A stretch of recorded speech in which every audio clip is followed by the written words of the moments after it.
The scream of agony tore through the early morning stillness like a blade, echoing across the Montana prairie where the wagon train had stopped for water, and Clara Nolan dropped the bundle of kindling she had been gathering to run toward the sound with her heart hammering against her ribs. She found him collapsed beside his horse, a tall cowboy with sun-darkened skin and sweat pouring down his face despite the cool April air of 1878.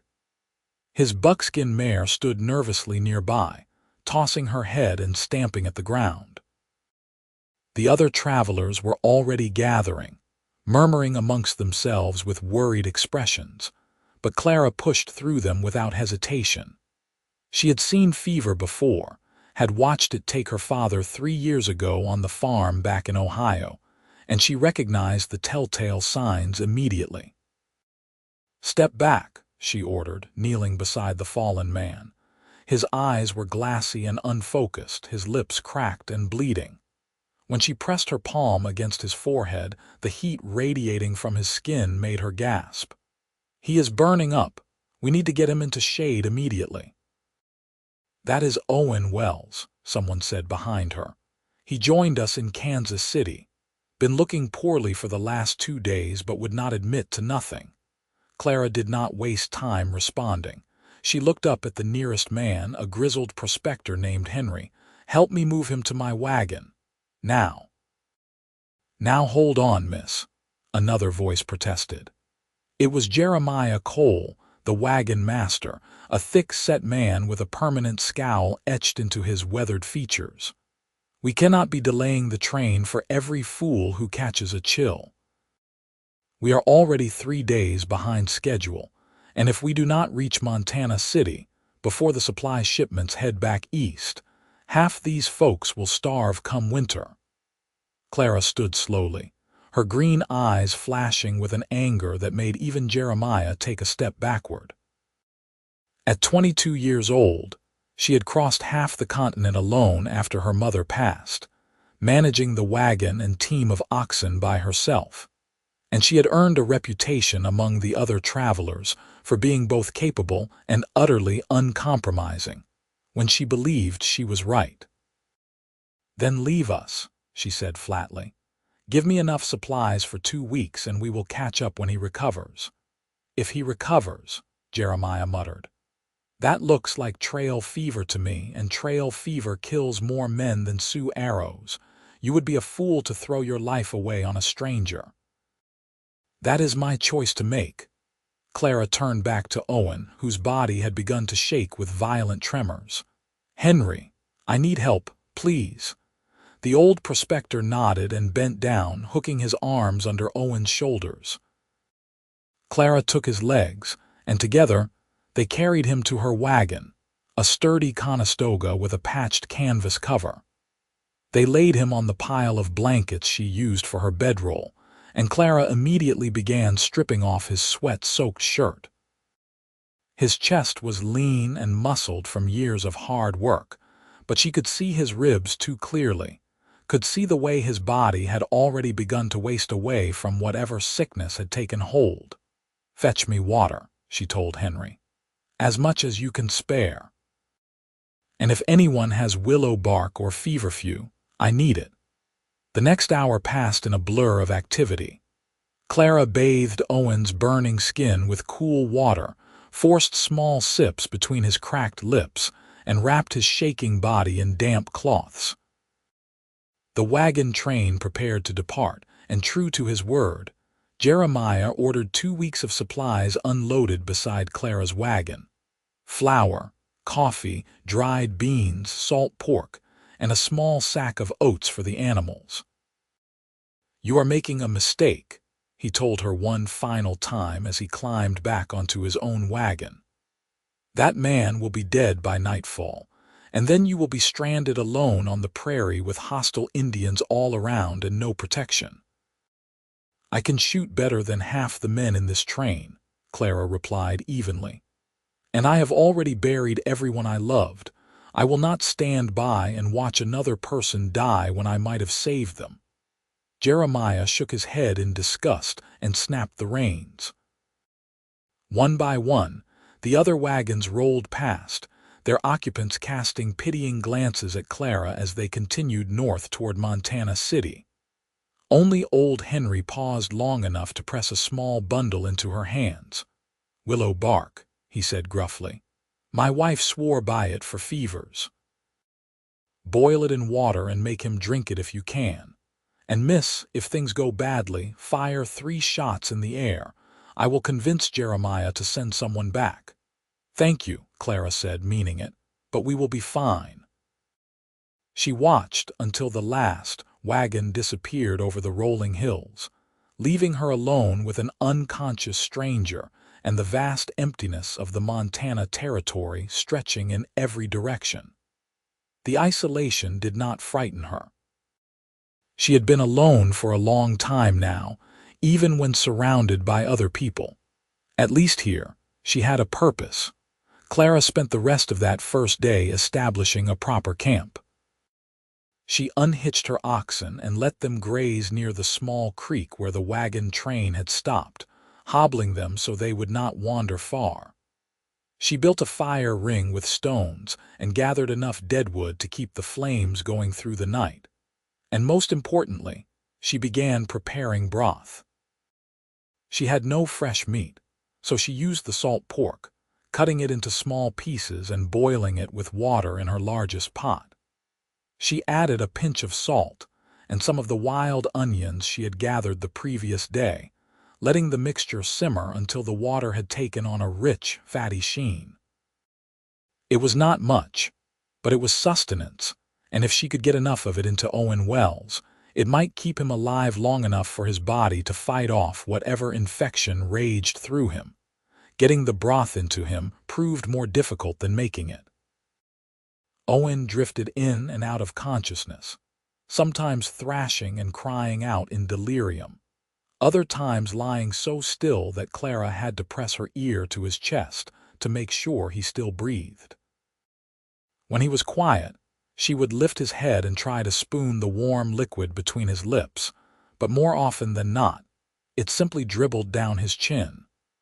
She persisted anyway, wiping his face clean and trying again, talking to him in a low, steady voice even though she doubted he could hear her. "You are going to live," she told him as the sun set and the first stars appeared in the darkening sky. "I did not stay behind just to watch you die, Owen Wells. You are going to drink this broth and you are going to get better, and then you are going to help me catch up to that wagon train. Do you understand me?" If he heard, he gave no sign. His fever remained dangerously high throughout the night, and Clara did not sleep. She kept the fire burning, kept bathing him with cool water, kept forcing tiny amounts of broth into him whenever he seemed even slightly responsive. Her back ached from bending over him, her eyes burned from exhaustion, but she refused to stop. She had meant what she said to Jeremiah. She would not lose another person if she could help it. Dawn broke gray and cold, with a sharp wind blowing down from the mountains to the west. Clara's fire had burned low, and she built it back up with trembling hands, then checked on Owen. His fever had not broken, but it had not worsened either, and she chose to take that as a victory. She heated more broth and managed to get nearly half a cup into him before he turned his head away, a soft groan escaping his lips. "That is it," she encouraged, smoothing the damp hair back from his forehead. "You are doing well. Keep fighting." The second day passed much like the first. Clara divided her time between caring for Owen and maintaining the camp. She checked on the oxen, refilled her water barrels from the creek, and set snares for rabbits in the brush along the water.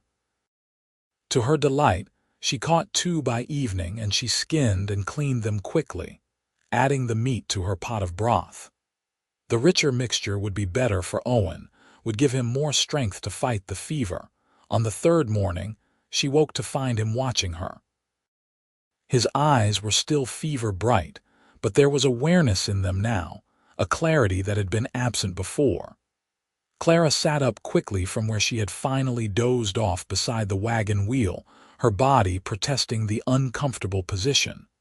"You are awake," she said, moving to his side. "How do you feel?" Owen's lips moved, but no sound came out. His throat was too dry, too raw from days of fever. Clara quickly poured water into a tin cup and lifted his head, holding the cup to his lips. He drank greedily, choking slightly, and she pulled it away. "Slowly," she cautioned. "Your stomach will rebel if you take too much at once." He nodded weakly and accepted another small sip. When he finally spoke, his voice was barely a whisper. "Where am I?" "About 30 miles south of Montana City, assuming the wagon master did not lie about our position. The train went ahead. You collapsed with fever and I stayed to care for you." Owen's eyes widened slightly, and he tried to push himself up on his elbows. The effort left him gasping and shaking, and Clara firmly pressed him back down. "Do not be foolish," she said. "You have been unconscious for 3 days. You are as weak as a newborn calf." "You stayed," he managed. Why? It was a good question, one Clara had asked herself more than once during the long, lonely hours of the past 3 days. She could have given him the practical answer: that she had nursing experience, that she believed everyone deserved a chance to live, that abandoning a sick man would have been morally wrong. All of those things were true. But sitting there looking into Owen Wells's eyes, seeing the genuine confusion and vulnerability in them, Clara found herself giving the honest answer instead. "Because I was tired of death," she said quietly. "I have lost everyone I cared about over the past 3 years. My father to fever, my mother to heartbreak, my younger brother to a farm accident. I was not going to lose someone else if I had any power to prevent it, even if that someone was a complete stranger." Owen stared at her for a long moment, something shifting in his expression. "Thank you," he said finally. "I do not know what else to say, just thank you. You can thank me by drinking this broth and getting your strength back." Clara reached for the pot that had been warming by the fire. "We have a long journey ahead of us if we want to catch up to the others." Over the next few days, Owen improved slowly but steadily. The fever broke on the 4th night, leaving him weak and disoriented but finally lucid. Clara continued feeding him broth, gradually adding more solid pieces of meat and vegetables as his stomach adjusted. She told him about the wagon train, about Jeremiah's ultimatum and her decision to stay behind. Owen listened quietly, his expression growing more troubled with each detail. "You risked your life for me," he said on the morning of the 6th day. He was sitting up now, propped against the wagon wheel with a blanket wrapped around his shoulders. He still looked gaunt and pale, but the strength was returning to his voice. "You do not even know me. I could be anyone. An outlaw, a killer, a man not worth saving. Are you?" Clara asked, stirring the morning's broth. "Any of those things?" "No," Owen said after a pause. "I am just a cowboy. I was working a ranch outside of Abilene until last year when the owner sold the herd.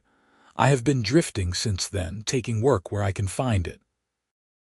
I signed on with the wagon train as a guard, thinking I might try my hand at ranching up in Montana. The land is cheaper there, or so I have heard." "Then you are worth saving," Clara said simply. She poured broth into his cup and handed it to him. "Drink." He obeyed, and Clara noticed that his hands were steadier than they had been yesterday. Good. If his recovery continued at this pace, they might be able to start traveling north within another week. As if reading her thoughts, Owen said, "I owe you more than just my life. I have cost you time, supplies, the safety of traveling with the wagon train. How can I possibly repay that?" "Help me reach Montana City," Clara replied. "That is all I ask. Once we arrive, you will owe me nothing." "That does not seem like nearly enough." Clara met his eyes, and something in her chest tightened unexpectedly. In the days she had spent caring for him, She had come to know Owen Wells in an oddly intimate way. She had seen him at his most vulnerable, had bathed the sweat from his fevered skin, had held him when the tremors grew too violent. She knew the scar on his left shoulder, the calluses on his hands, the way he murmured names in his delirium, people he had loved and lost. And now, seeing him awake and aware, seeing the genuine gratitude and concern in his brown eyes, she felt something shift inside her. It was dangerous, this feeling. She had promised herself after her mother died that she would not let anyone else into her heart, would not make herself vulnerable to that kind of pain again. But sitting here in the morning sunlight with Owen Wells looking at her like she had hung the moon, Clara felt her carefully constructed walls beginning to crack. "It is enough," she said firmly, standing and turning away before he could see the confusion on her face. "Now rest. You need to regain your strength." Owen did rest, and he did regain his strength, though not as quickly as either of them would have liked. On the 8th day after the wagon train departed, he managed to stand and walk a few steps before dizziness forced him to sit down again. On the 10th day, he walked to the creek and back without assistance, though the effort left him breathing hard.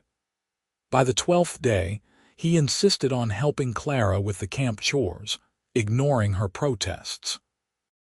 "You have been doing everything alone for almost 2 weeks," he argued, picking up the axe to split firewood. "The least I can do is contribute."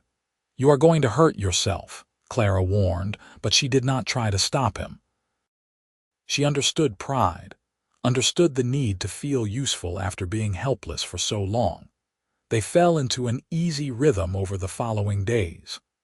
Owen handled the heavier tasks, gathering firewood, checking the wagon's wheels and axles, hunting for fresh meat to supplement their supplies.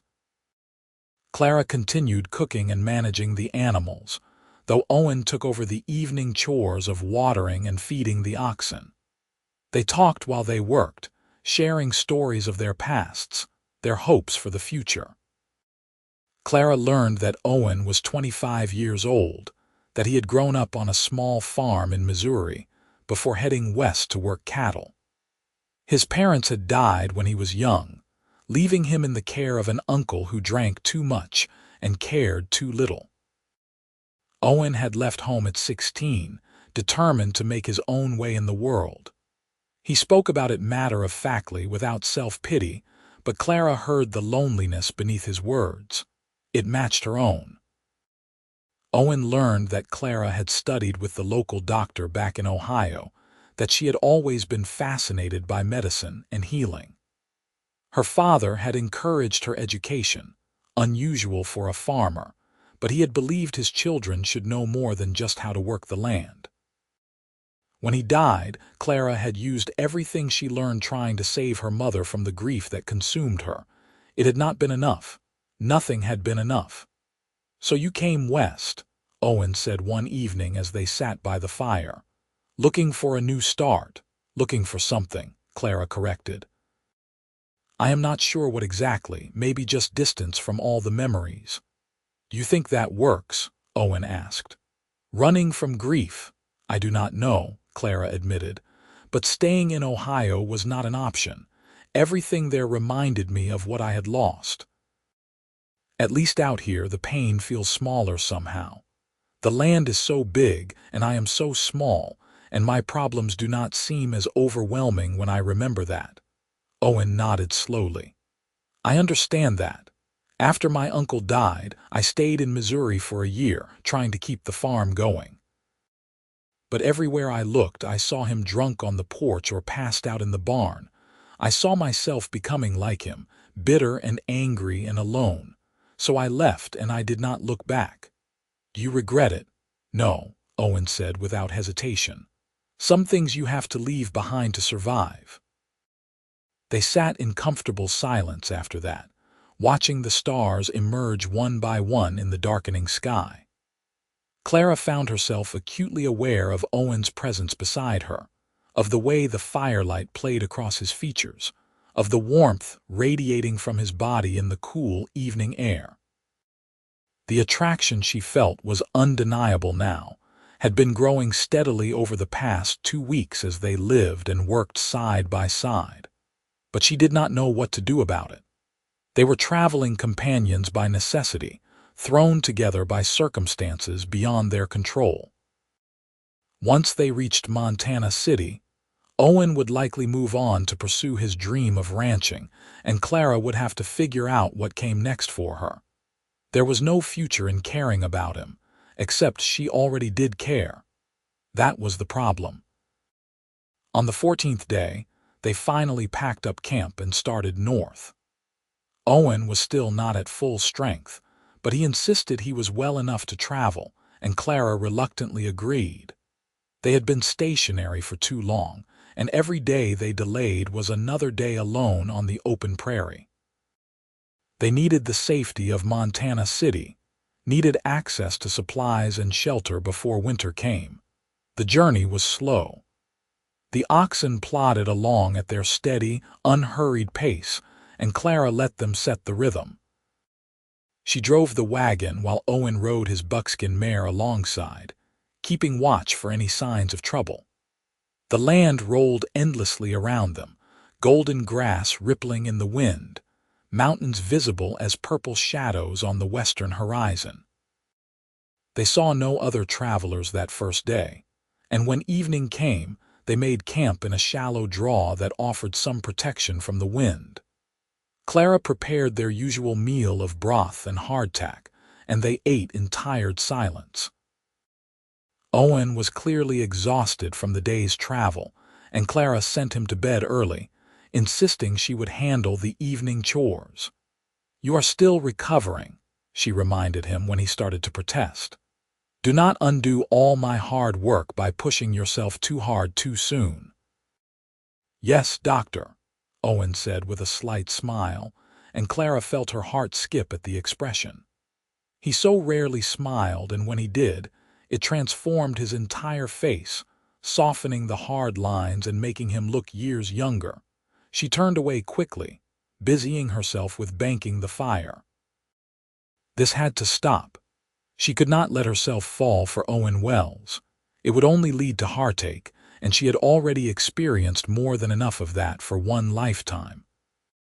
But as the days passed and they traveled slowly north, Clara found it increasingly difficult to maintain her emotional distance. Owen was attentive and considerate, always asking if she needed help, always making sure she had eaten before he took his own meal. He made her laugh with stories of his cattle driving days, tales of stubborn steers and ornery cowboys, and the time a horse threw him into a watering trough in front of the entire bunkhouse. He listened when she talked about her family, never offering empty platitudes or trying to minimize her grief. He simply heard her, and that meant more than Clara could put into words.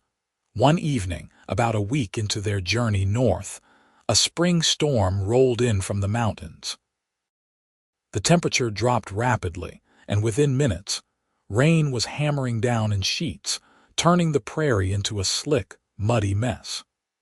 Clara and Owen scrambled to secure everything, staking down the wagon's canvas cover and moving their supplies inside to keep them dry. By the time they finished, they were both soaked to the skin and shivering. "Get out of those wet clothes," Clara ordered, climbing into the wagon. "You cannot afford to catch a chill, not after everything." "What about you?" Owen asked, following her inside. The space was cramped with both of them and all the supplies, forcing them to sit close together. "I will be fine," Clara said, though her teeth were chattering. She rummaged through her trunk for dry clothing, painfully aware of Owen doing the same just a few feet away. She turned her back to give him privacy, quickly stripping off her soaked dress and pulling on a clean shift and wool skirt. When she turned around again, Owen had changed into dry trousers and a flannel shirt, his wet clothes hanging from the wagon's supports to dry. He was watching her with an intensity that made Clara's breath catch. "You saved my life," he said quietly. I do not think I have properly expressed what that means to me. You gave up your safety, your place with the wagon train to care for a stranger. You could have died because of that decision. You still might, if we run into trouble before reaching Montana City. I need you to know that I understand the magnitude of what you did, and I will never forget it. Clara swallowed hard, her heart racing. I only did what anyone would have done. No, Owen said, moving closer. They were inches apart now in the confined space of the wagon. Most people would have done exactly what Jeremiah Cole did. They would have moved on and left me to die, and they would have been justified in doing so. But you stayed. You fought for me when I could not fight for myself. You are the bravest person I have ever met, Clara Nolan, and I am in awe of you. Clara wanted to tell him he was wrong, that she was not brave, that she had stayed out of selfishness as much as compassion because she could not bear the thought of more death. But the words would not come. She was trapped by Owen's gaze, by the raw honesty in his eyes, by the sudden awareness of how close they were sitting. Owen, she whispered, and then he was kissing her. It was not a gentle kiss. It was fierce and desperate, filled with all the emotion they had both been holding back for weeks. Clara responded without thinking, her hands coming up to grip Owen's shoulders, her mouth opening beneath his. Heat flooded through her body, chasing away the cold and the fear and the loneliness that had been her constant companions for so long. Owen pulled back abruptly, his breathing ragged. I am sorry, he said. I should not have done that. You have been nothing but kind to me, and I repaid you by taking advantage. You did not take advantage of anything, Clara said firmly. Her own breathing was unsteady, her lips tingling where he had kissed her. I wanted that as much as you did. Clara. He said her name like a prayer. I have been falling for you since the moment I woke up and found you watching over me. I tried to fight it. I told myself I had no right to feel this way, that you deserved better than a drifter with nothing to his name, but I cannot help it. You are all I think about.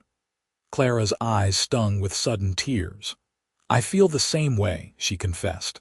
I have been trying so hard not to, trying to protect myself from getting hurt again. But it is too late. I care about you, Owen, more than I should, more than is wise. Then do not push me away, Owen said, cupping her face in his hands. Let me stay with you.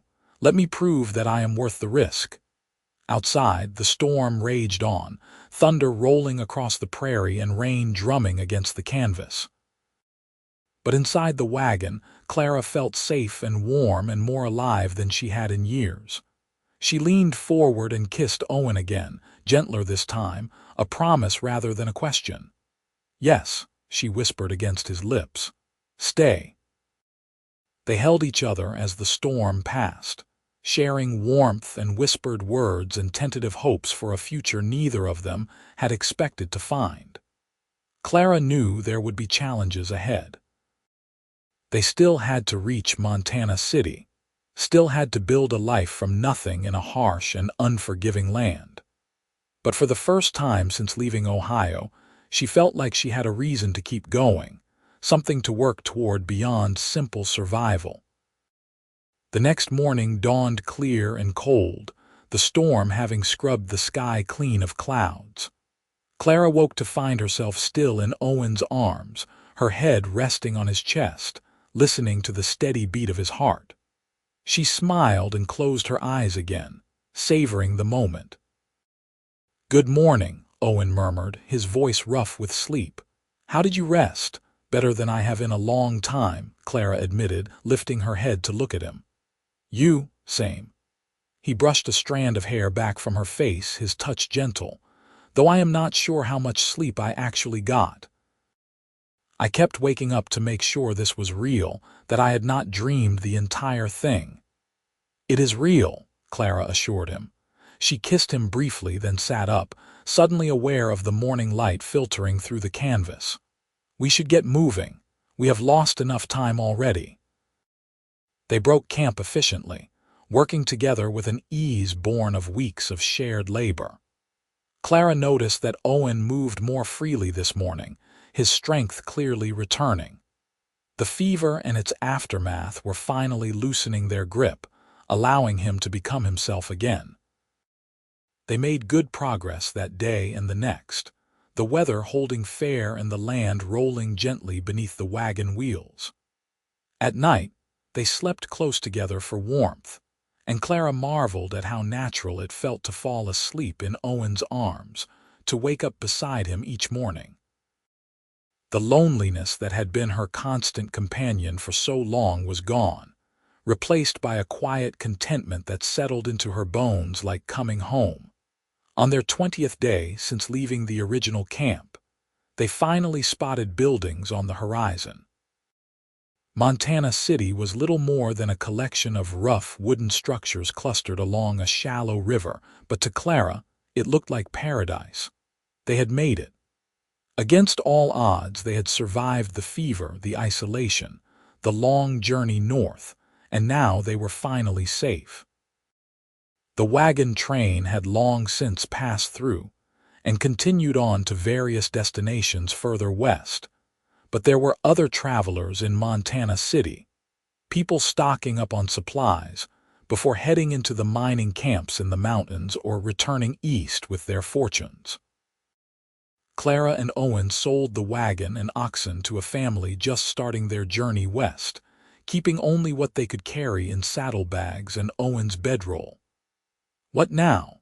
Clara asked as they stood outside the general store, the money from the wagon sale heavy in her pocket. "We need to figure out our next steps." Owen was quiet for a moment, his expression thoughtful. "I have been thinking about that," he said finally.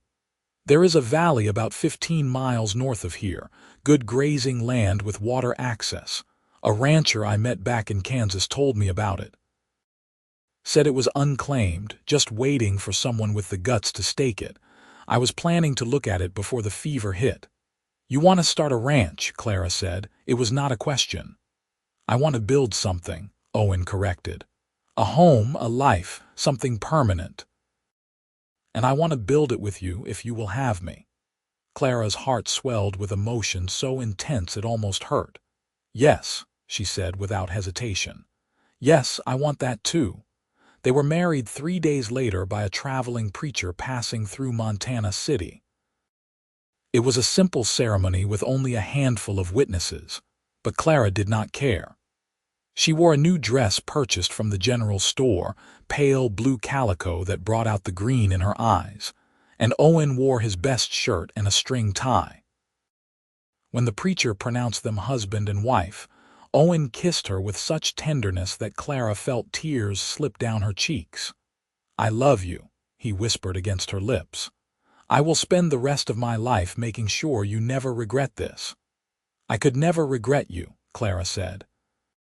"You are the best thing that has ever happened to me." They left Montana City the following morning, riding north toward the valley Owen had described. They found it exactly where the rancher had said it would be, a wide expanse of grass nestled between rolling hills, with a clear stream running through the center. There were stands of pine trees on the higher ground, perfect for timber and sheltered areas where a house and barn could be built. "What do you think?" Owen asked, reining in his horse beside Clara's. Clara looked out over the valley, imagining what it could become. A house with a garden, a barn full of livestock, fences marking the boundaries of land they owned free and clear. A future. A home. A family. "I think it is perfect," she said, reaching over to take Owen's hand. "I think we should get started right away." They spent the next months working from dawn to dusk, building their ranch one piece at a time. Owen cut logs and fashioned them into a small but sturdy cabin, while Clara cleared land for a garden and gathered supplies from Montana City. They purchased 3 cows and a bull with their remaining money, the foundation of what they hoped would eventually become a large herd. They also bought chickens, a pig, and seeds for planting. The work was back-breaking and endless, but Clara had never been happier. She woke each morning to Owen's kisses and fell asleep each night in his arms, exhausted but content. They talked about everything and nothing as they worked, making plans for the future, sharing dreams and fears. Owen wanted to expand the ranch, to hire hands and build a larger house eventually. Clara wanted to start a small clinic in Montana City, to use her medical knowledge to help other settlers. They would do it all together, building the life they both deserved. Summer came, hot and dry, and their garden flourished. Clara spent long hours tending the vegetables, wiping sweat from her brow and marveling at how much her life had changed in just a few short months. Last spring, she had been alone and grieving, uncertain of her purpose. Now she had Owen, the ranch, a reason to greet each new day with hope rather than resignation. One evening in late July, as they sat on the porch of their finished cabin watching the sun set behind the mountains, Clara realized she had not felt this much peace since before her father died. The constant ache of loss that had defined her for so long had finally eased, replaced by something brighter and more enduring. "What are you thinking about?" Owen asked, sliding an arm around her shoulders. "How lucky I am," Clara said honestly. "How different everything could have been if I had made different choices that day with the wagon train." "I think about that too," Owen admitted. "If you had not stayed, if you had decided I was not worth the risk, I would be dead, and you would be living a completely different life." "Not a better one," Clara said firmly. "This is exactly where I am supposed to be." Owen kissed her temple. "I love you so much it scares me sometimes," he confessed. "I keep waiting for something to go wrong for this to be taken away." "Nothing is going to take this away," Clara promised. "We have fought too hard for it. This is ours, and it always will be." As if to prove her point, their cattle began to thrive on the rich grassland, and by autumn, their small herd had grown to include several calves. Owen built a proper barn to shelter the animals through the coming winter, and Clara put up preserves from their garden, rows of jars filled with vegetables and jam lining the shelves in their cabin. They worked side by side to cut firewood, stacking it high against the cabin walls, preparing for the harsh Montana winter they had been warned about. The first snow came in November, heavy and relentless, blanketing the valley in white and isolating them from Montana City for weeks at a time. But Clara did not mind. She and Owen were snug in their cabin, with plenty of food and firewood and each other. They spent the long winter evenings reading by firelight, playing cards, making love under layers of quilts while the wind howled outside. It was during one of those quiet winter nights that Clara realized she was pregnant. She had suspected for a few weeks, her monthly courses having stopped, but she waited until she was certain before telling Owen. When she finally shared the news, his reaction was everything she could have hoped for. "A baby," he breathed, his hand coming to rest gently on her still flat stomach. "Clara, we are going to have a baby." "Are you happy?" Clara asked, though she could already see the answer shining in his eyes. "Happy does not begin to cover it," Owen said, pulling her into his arms. "You have given me everything, Clara. A home, a purpose, and now a family. I never thought I would have any of those things." "You deserve all of it," Clara said fiercely. "You are a good man, Owen Wells. The best man I have ever known." The pregnancy progressed smoothly through the winter and into spring. Clara continued working as much as she could, determined not to be treated as fragile, but Owen fussed over her constantly. He insisted she rest more, eat more, do less of the heavy lifting. Clara alternated between being touched by his concern and exasperated by his overprotectiveness. "I am pregnant, not dying," she reminded him one afternoon when he tried to stop her from carrying a bucket of water from the stream. Women have been doing this since the beginning of time. Not my woman, Owen said stubbornly, taking the bucket from her hands. Not when I can do it instead. Clara sighed but let him have his way. She understood that his protectiveness came from love, from the fear of losing what they had built together. And if she was honest, she appreciated being cared for so thoroughly. After years of managing everything alone, it was nice to let someone else share the burden. Their son was born in late August of 1879, delivered in their cabin with the help of a midwife from Montana City, whom Owen had fetched at the first sign of labor. The birth was long and difficult, and there were moments when Clara was certain she would not survive it. But Owen stayed by her side the entire time, holding her hand, wiping her brow, whispering encouragement even when she was too exhausted to respond. When the baby finally arrived, healthy and squalling, Clara burst into tears of relief and joy. Owen cradled the tiny infant with such reverence that it made Clara's heart ache. "He is perfect," Owen said, his own eyes suspiciously bright. "Absolutely perfect. What should we name him?" They had discussed names throughout the pregnancy but had never settled on anything definitive. Now, looking at her son's scrunched red face and hearing his lusty cries, Clara knew exactly what his name should be. "Samuel," she said. "After my father, Samuel Wells." "Samuel," Owen repeated, testing the name. He smiled. "I like it. Hello, Samuel. Welcome to the world, son." The first year of Samuel's life passed in a blur of sleepless nights and endless wonder. Clara had never experienced love like what she felt for her son, a fierce, protective devotion that surpassed even what she felt for Owen. She nursed him, rocked him, sang to him, marveled at every small milestone. Owen was equally besotted, spending hours just watching Samuel sleep, holding him while Clara rested, playing with him once he grew old enough to smile and laugh. The ranch continued to prosper. Owen hired 2 ranch hands, brothers from Wyoming looking for work, and together they expanded the operation. The cattle herd grew substantially, and Owen began making regular trips to Montana City to sell beef. The money was good, better than either Clara or Owen had dared hope, and they started talking about building a larger house, one with proper bedrooms and a kitchen big enough for Clara to work in comfortably.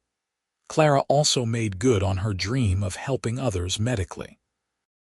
Word spread that she had nursing experience, and people from Montana City and the surrounding homesteads began seeking her out for everything from setting broken bones to delivering babies. She never charged much, often accepting payment in trade, and she built a reputation as someone trustworthy and skilled. Life was not always easy. There were droughts that withered the grass and forced them to buy expensive feed for the cattle. There were harsh winters that claimed livestock, despite their best efforts. There were illnesses and injuries, close calls that reminded them how precarious life on the frontier could be. But through it all, Clara and Owen faced every challenge together, their bond growing stronger with each passing year. When Samuel was 3 years old, Clara became pregnant again. This time, she knew what to expect and the pregnancy felt less frightening. She gave birth to a daughter in the spring of 1883, a tiny, dark-haired girl they named Ruth after Owen's mother. Samuel was fascinated by his baby sister, constantly wanting to touch her soft hair and watch her sleep. Owen, who had been wonderful with Samuel, became impossibly gentle with Ruth, as if afraid she might break. "You know she is tougher than she looks," Clara teased one evening, watching Owen cradle Ruth like she was made of glass. "I know," Owen said, but he did not change how he held her. "I just cannot believe we made something so beautiful." "We made something beautiful twice," Clara corrected, ruffling Samuel's hair as he played with wooden blocks on the floor nearby. The ranch continued to grow and prosper throughout the 1880s. Owen's hard work and good instincts paid off, and they became one of the most successful ranching operations in the Montana Territory.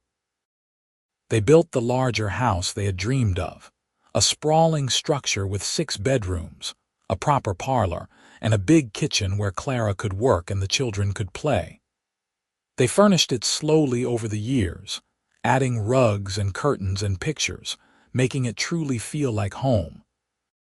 Clara opened her small clinic in Montana City when Ruth turned 2, renting space in a building near the general store.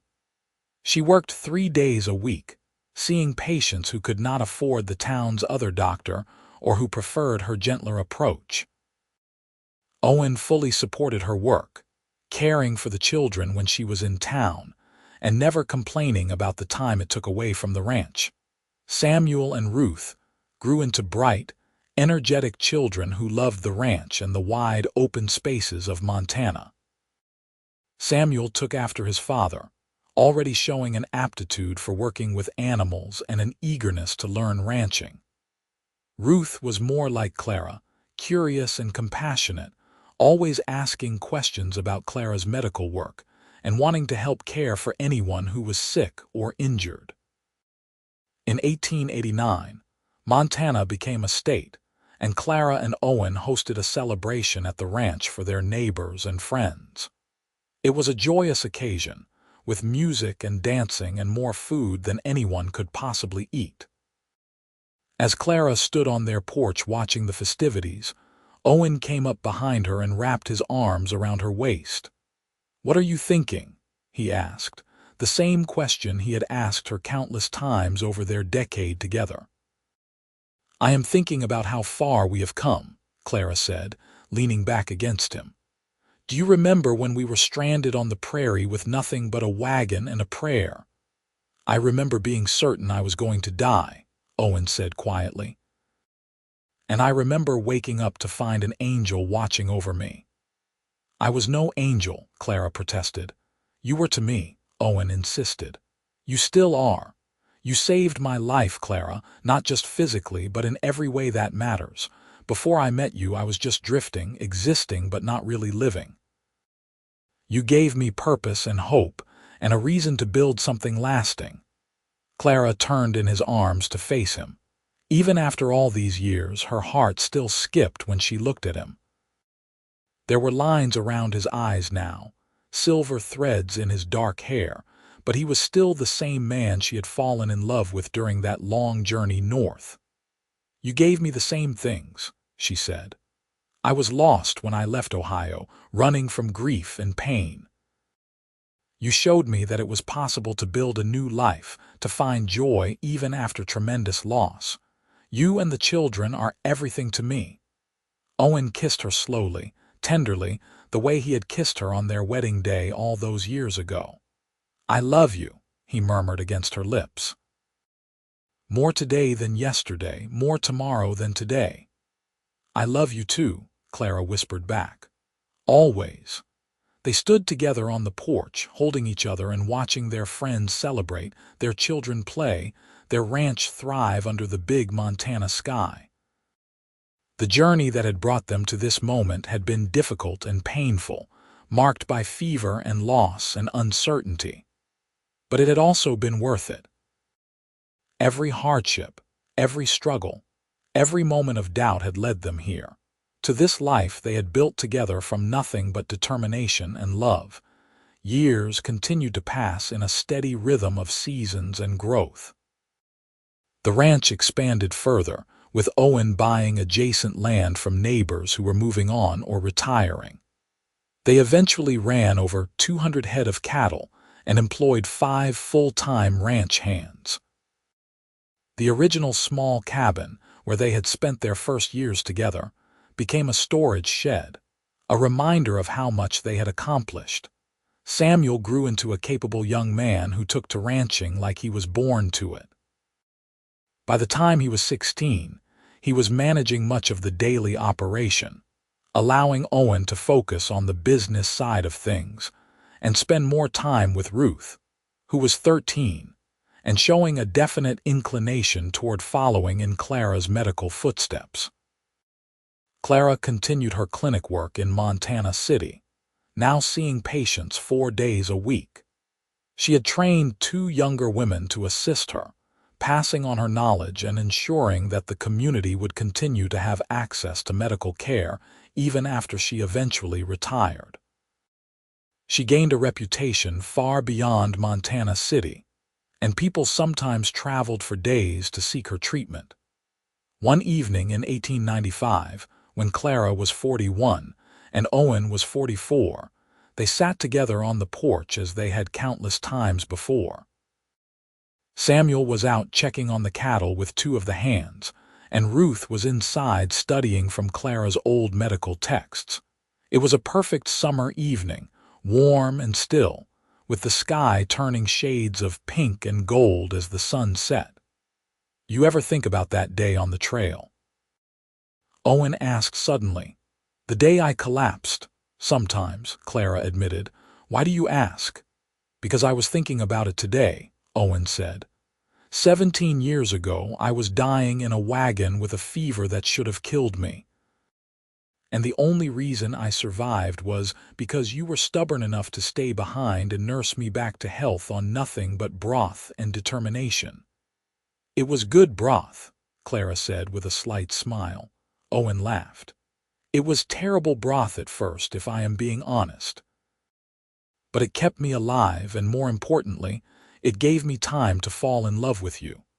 Clara reached over and took his hand, lacing their fingers together. "I think I started falling in love with you that first morning when you woke up and asked me why I stayed. There was something in your eyes, a vulnerability and honesty that just reached right into my heart." "I was terrified," Owen confessed. "Not of the fever, but of how strongly I felt about you even then. I knew you were going to change my life, and I did not know if I was ready for that." "Were you?" Clara asked. "Ready? No," Owen said honestly. "But I am so grateful you did not give me a choice in the matter. You just barreled into my life with your stubbornness and your compassion and your determination to save everyone, whether they wanted saving or not." "You wanted saving," Clara pointed out. "I did," Owen agreed. "I just did not know it until you showed me what I was missing. A real life, a real home, real love. You gave me all of that, Clara. You gave me everything." They sat in comfortable silence for a while, watching the stars begin to appear in the darkening sky. Inside, they could hear Ruth singing softly to herself as she rayed. From somewhere in the distance came the lowing of cattle and the whinny of horses. The sounds of their life, their home, their family. "You have any regrets?" Owen asked eventually. Clara considered the question carefully. There were things she still mourned, certainly. She wished her parents could have met Owen and the children, wished they could have seen the life she had built. She wished the path to this happiness had not been so marked by pain and loss. But regrets? No. Every choice she had made, every hardship she had endured had brought her to this moment. "No," she said finally, "not a single one. You." "Only that I did not meet you sooner," Owen said. "But then again, maybe we both needed to go through what we did to be ready for each other. Maybe the timing was exactly right, even if it did not feel that way at the time." "Maybe," Clara agreed. She squeezed his hand. "All I know for certain is that I would do it all again in a heartbeat. The wagon train, the prairie, the fever, all of it, if it meant ending up here with you." Owen lifted her hand to his lips and kissed it gently. "Thank you," he said, "for being stubborn, for refusing to give up on me, for loving me even when I was not sure I deserved it." "You always deserved it," Clara said firmly. "You just needed someone to show you that." They continued sitting together as full darkness fell, reluctant to end the moment. These quiet times together had become more precious over the years, as life grew busier and the demands on their time increased. But they always made space for each other, always prioritized their relationship above everything else. It was what had sustained them through 17 years of marriage, and what Clara knew would continue to sustain them through whatever came next.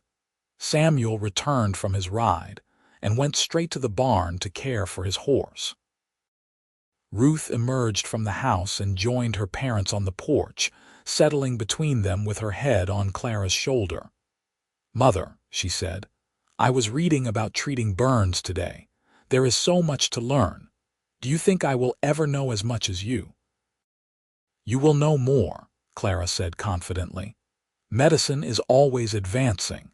Things I learned years ago are already being replaced by better techniques and better understanding. Your generation will accomplish things my generation never dreamed possible." "I hope so," Ruth said. "I want to help people the way you do. I want to make a difference." "You will," Owen assured her. "You have your mother's heart and her skill. The world is lucky to have you." Ruth smiled and closed her eyes, content to sit with her parents in the cooling evening air. Clara looked over her daughter's head at Owen and saw her own contentment reflected in his eyes. This was what they had built together, not just a ranch or a house, but a family, a legacy, a love that would endure long after they were gone. The years continued to pass, marked by the usual joys and sorrows of life.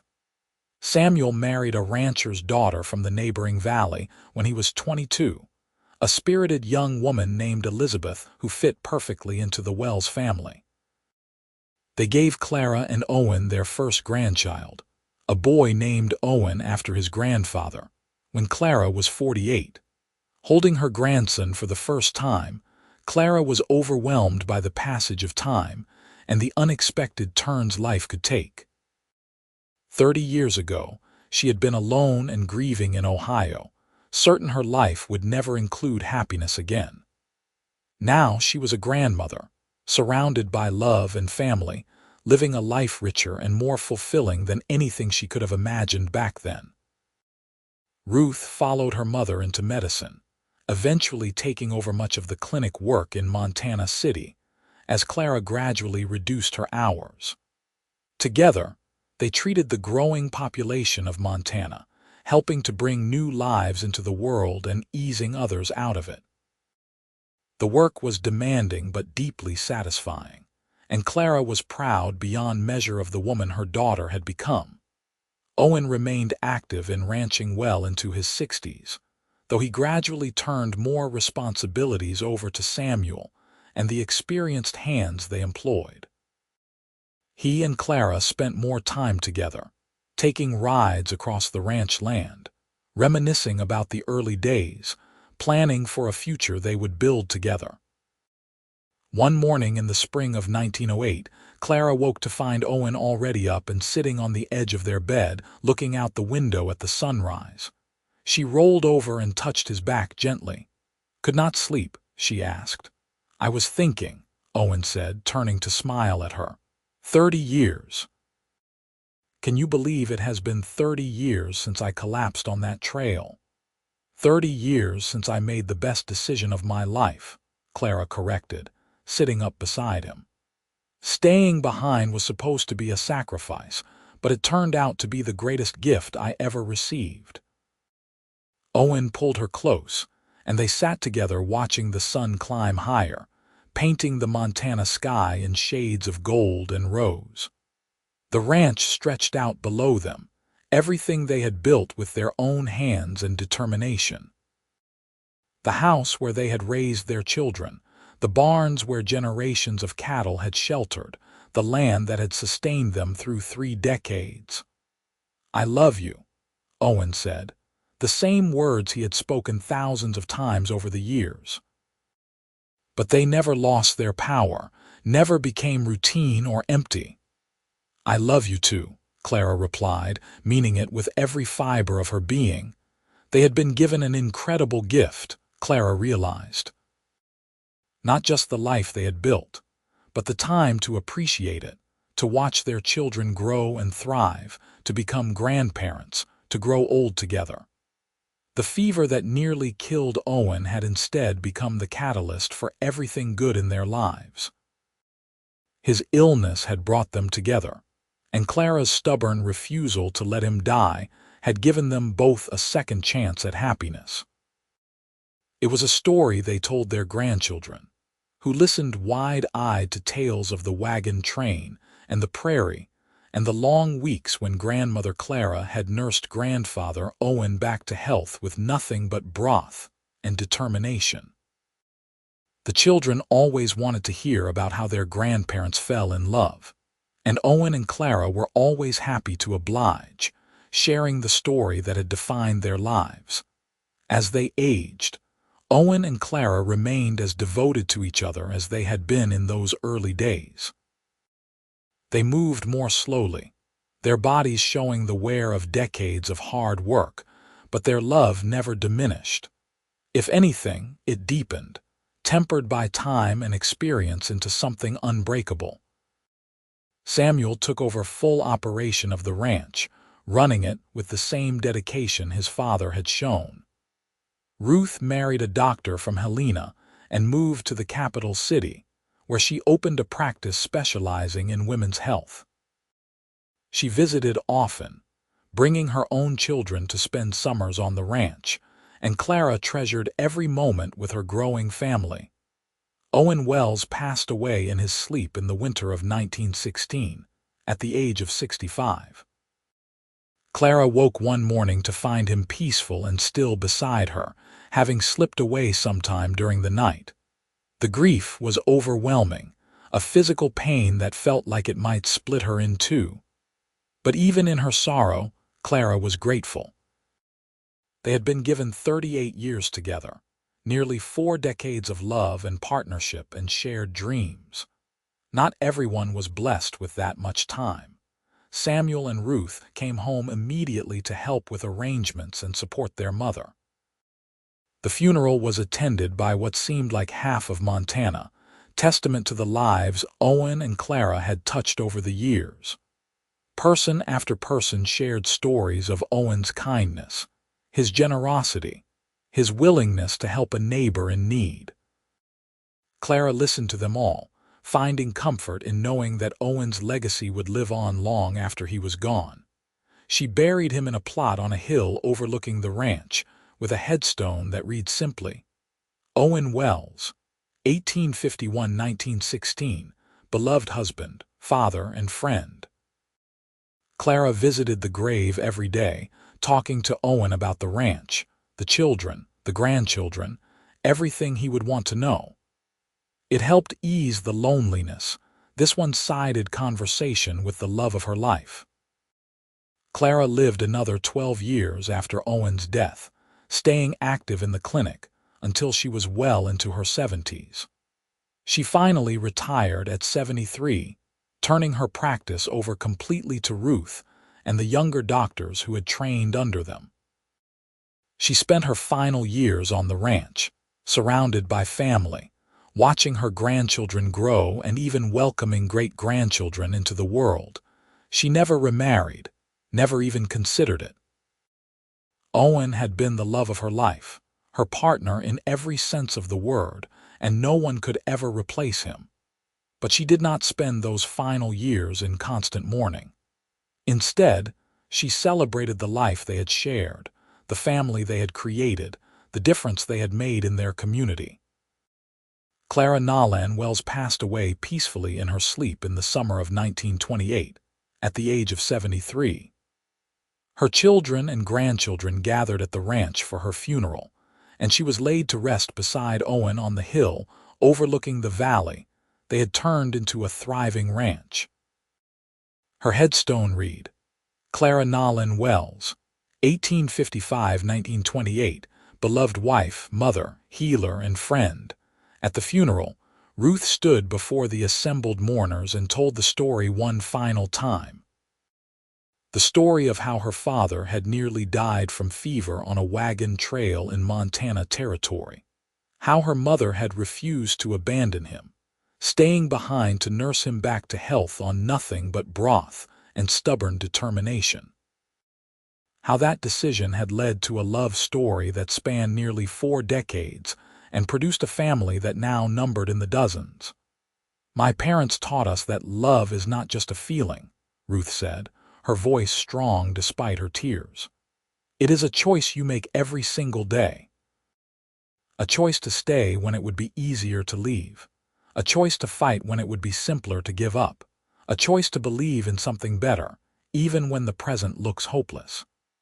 My mother chose to stay on that trail 38 years ago, and that choice changed all of our lives. The ranch continued to operate under Samuel's management, and eventually his sons, remaining in the Wells family for generations. The house where Owen and Clara raised their children stood for nearly a century, a testament to the life they built together from nothing but determination and love. And the story of how they met, how a fever nearly killed a cowboy and a stubborn woman kept him alive on broth alone, became a family legend passed down through the generations, a reminder of where they came from and the love that made it all possible. In the end, Clara and Owen's story was not about the hardship or the struggle, though there had been plenty of both. It was about choosing hope over despair, about refusing to accept defeat, about building something beautiful from the ashes of loss and pain. It was about two people who found each other at exactly the right moment, even if that moment looked like the worst possible time, and who built a life together that exceeded every dream either of them had dared to imagine. They had started with nothing but a wagon, a sick man, and a woman too stubborn to give up. They ended with a ranch, a family, a legacy, and a love story that would be told and retold for generations to come. And through it all, from that first day on the trail to their final days on the ranch they built together, Owen and Clara proved that sometimes the best things in life come from the most unexpected places, and that love, when nurtured with care and determination, can overcome anything. Their great-grandchildren and great-great-grandchildren would walk the land Owen and Clara had claimed, would live in houses built with their labor, would carry on traditions they established. And always, when the family gathered, someone would tell the story. The story of the fever that nearly killed him on the trail, and the stubborn woman who kept the cowboy alive on broth alone, and how that became the beginning of everything.